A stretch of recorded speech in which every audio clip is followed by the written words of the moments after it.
Ils sont jeunes, ils sont affamés. Pour la première fois, Rodolfo Aloko, Gabriel Moulero, Ramdan Karim, Moussa Yaroumaye et Razak Rachidou endossent le maillot des Guépards. 5 nouveaux visages, 5 armes secrètes à qui Gernot Rohr donne ce qui pourrait être la chance de leur vie. Mais qui sont ces néo-guépards en stage de préparation? Rodolfo Aloko, le milieu polyvalent âgé de 18 ans, explose les statistiques en Croatie. Son arme fatale, une accélération foudroyante. L'ancien joueur de Dynamo d'Abomey, formé à Jeux Sport Candidat Action, a tout pour se faire une place au sein des Guépards. La surprise locale qui monte en flèche, Gabriel Moulero. Révélation du championnat béninois, ce bulldozer qui évolue sur le flanc gauche de la défense cumule tacles dévastateurs et centres millimétrés. À son jeune âge, il incarne la relève Made in Benin.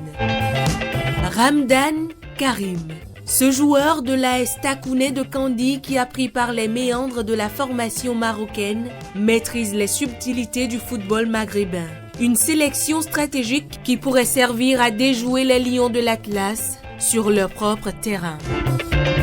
Razak Rachidou, joueur de l'AS Sobemap, fait aussi partie des 5 néo-guépards convoqués pour la première fois en équipe nationale par Gernot Rohr. Comme référence dans son parcours, il a été désigné homme du match à l'issue de la rencontre Ghana-Bénin lors du tournoi UFOAB U20 le 17 octobre 2024.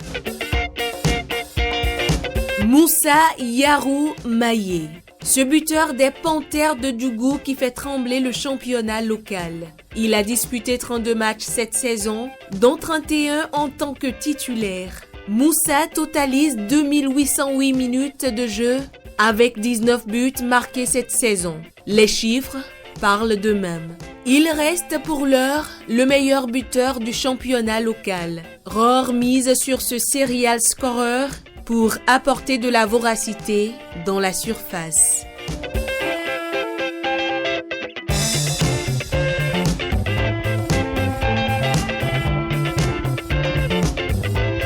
Qu'est-ce qui vous a motivé de façon globale à les sélectionner?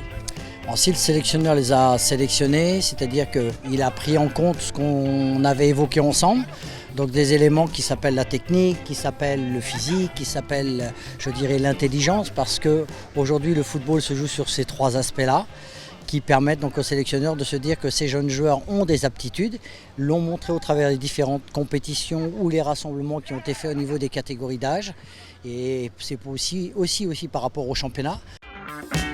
Un milieu polyvalent, un latéral gauche, un milieu stratège, un ailier électrique et un buteur vorace. 5 destins, une seule mission, écrire leur nom dans l'histoire du football béninois. Ces néo-guépards ont tout pour surprendre. Et si c'était le début d'une nouvelle ère pour le football béninois? Réponse sur le terrain.